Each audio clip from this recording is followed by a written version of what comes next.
Tingle Tree and every animal. Every day he did the same exact thing. He gathered pieces of wood this size, and then he wrapped them round and round with a cord, and he carried it to the market to sell. But one morning, he heard the most unusual sound.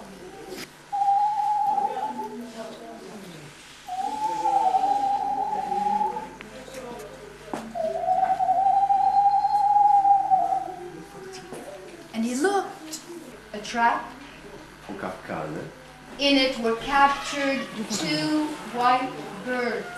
I will set you free. He opened the trap. And he let the 2 birds fly away.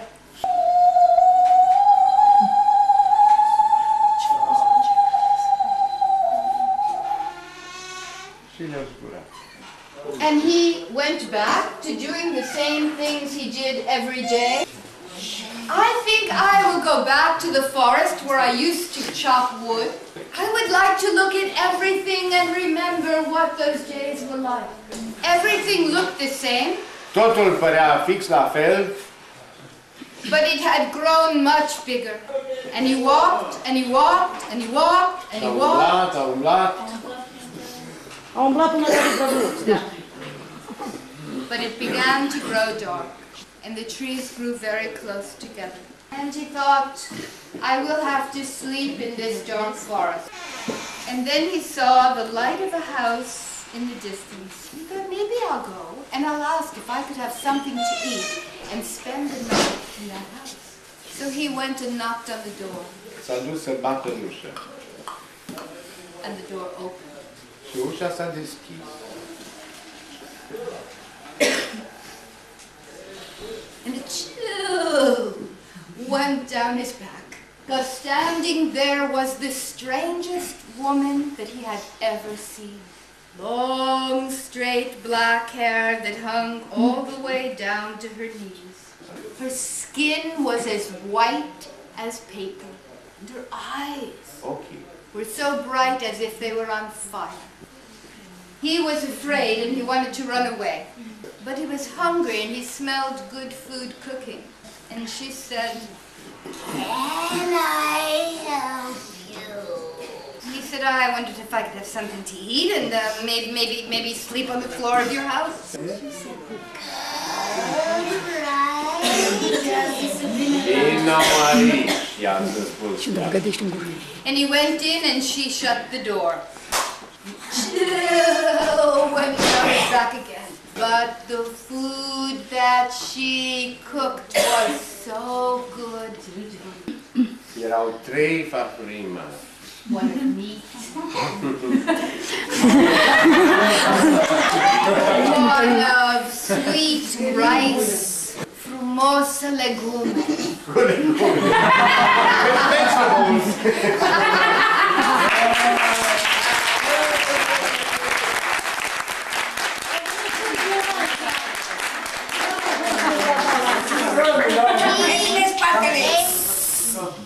He ate everything, but he was still hungry.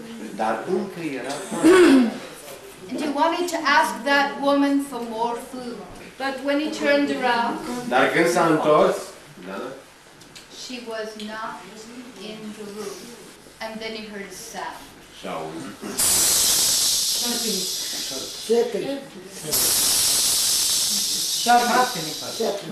And he looked.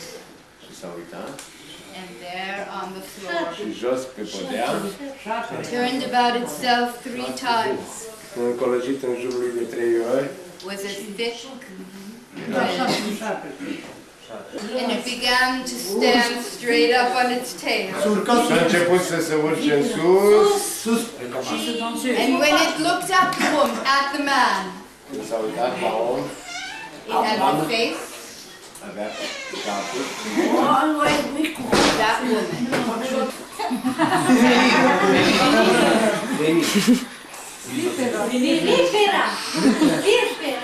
That woman.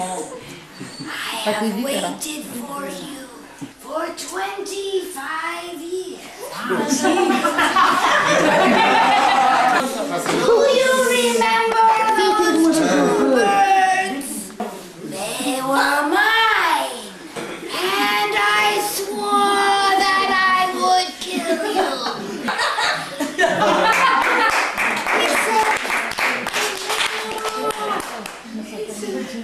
Please, I didn't know they were yours. N-am știut că erau păsărelile tale. I would never have set them free.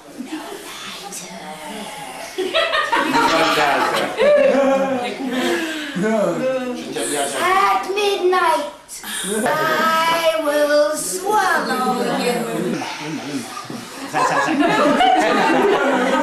He said, please, please, in every story that I ever heard,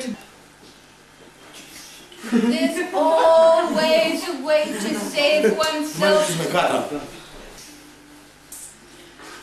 There is one way to save yourself. In the forest În pădure is an old temple with a bell that has not been rung in 200 years. If you can ring that bell 12 times before midnight, you can go free. But if you do not, Dar dacă nu, I will swallow you. Okay. Bine, bine, e în regulă. I'll go right to the door, and I'll go out and I'll find that temple. Am să mă duc și am să găsesc templul și clopotul. When the woodcutter went to the door, Snake Șarpele. called up the door. You cannot leave this house. So he sat down. Așa că el s-a așezat. He tried to imagine the temple, tried to think a bell to ring, and he realized he was going to die. At 5 minutes before midnight, he heard the snake. She began to crawl along the floor.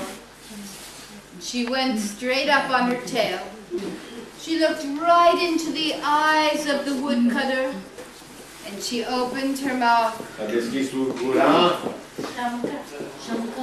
When all of a sudden, he heard a sound in the distance.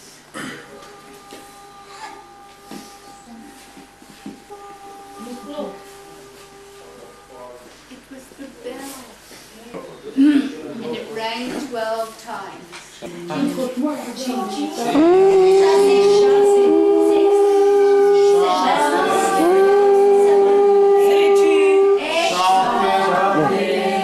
Numără ea.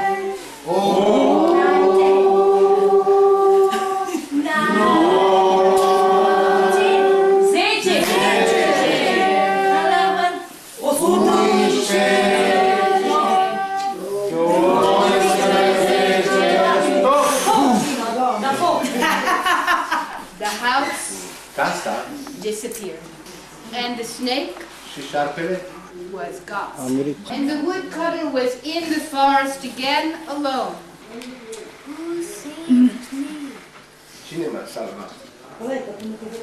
So he decided to find the temple. And not far he saw an old stone door covered with ivy. He opened it. Și-a deschis-o. And there was the temple. There was the bell. But there was no one there. He walked around and around until he saw white feathers. Under the bell were the two white birds. They had thrown themselves against the bell. He saved the woodcutter who saved them. He picked them up and they were still alive. He brought water and some food, and he took care of the birds until they were healthy again. And one morning, wouldn't you do this with me? Faceți și voi așa ca ea. He opened the door. Într-o dimineață a deschis ușa And he let the two birds fly away free. Hai și voi!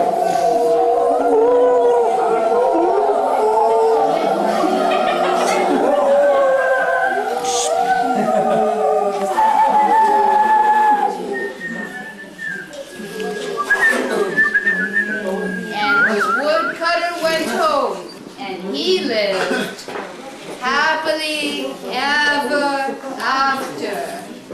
That's the end. Și asta e sfârșitul povestii. Mulțumim frumos!